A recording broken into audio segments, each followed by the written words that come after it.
దైవజనులు Edward Williams గారు మండపేట ప్రాంతంలో యూత్ కాన్ఫరెన్స్కి వెళ్ళారట. అయితే పగటిపూట 7వ తరగతి 9వ తరగతి లోపు పిల్లలకి సపరేట్ క్లాస్ ఏర్పాటు చేసి దరిదాపుగా ఒక 350 ఫిగర్ కొంచెం అటు ఇటు అవ్వచ్చు, 400 మంది దాకా పిల్లలు వచ్చారట. ఏది 10వ తరగతి లోపు. ఒక చిన్న టెస్ట్, ఒక చిన్న ప్రశ్న అడిగారట. పిల్లలారా, దేవుడే గనక మీకు ప్రత్యక్షమై మీకేదైనా వరం ఇవ్వాలనుకుంటే ఏం కోరుకుంటారు?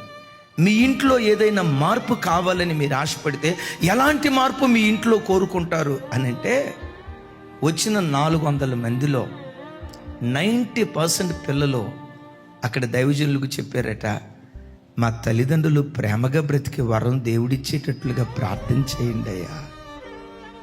మా తల్లిదండ్రులు సమాధానంగా బ్రతికే వరం దేవుడిచ్చేటట్లుగా ప్రార్థన చేయండి అయ్యా.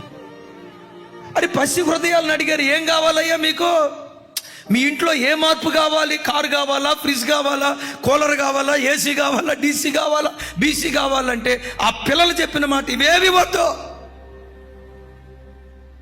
మా అమ్మా నాన్నలు ప్రేమగా బ్రతికేటట్లుగా ఆ జీవితాన్ని దేవుడు వరంగా ఇచ్చేటట్లు ప్రార్థించండి. అమ్మా, ఒకవేళ నీ పిల్లల్ని అడిగితే నీ పిల్లలు కూడా ఒకవేళ ఇదే మాట అంటారేమో. నీ పిల్లల్ని అడిగితే నీ పిల్లలు కూడా ఒకవేళ ఇదే మాట వాళ్ళ నోటు నుంచి వస్తుందేమో.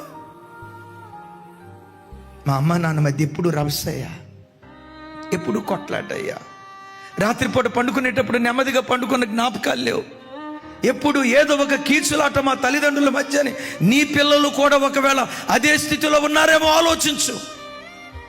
అమ్మా, మరోసారి చెప్తున్నాను, నువ్వు కోపిస్తే దానివైతే నిన్ను క్షమించని. నీలో తల్లిని చూసిన దానికంటే ఒక సింహాన్ని చూస్తారు. అలాగా నాన్నయ్య, తప్పు చేసినప్పుడు గద్దించొద్దా? తప్పు చేసినప్పుడు గద్దించకపోతే నువ్వు సరైన తల్లివి కాదు. తప్పు చేసినప్పుడు గద్దింపే. అట్ దట్ సేమ్ టైం చారదీసే అనుభవం కూడా మన జీవితంలో ఉండునుగాక.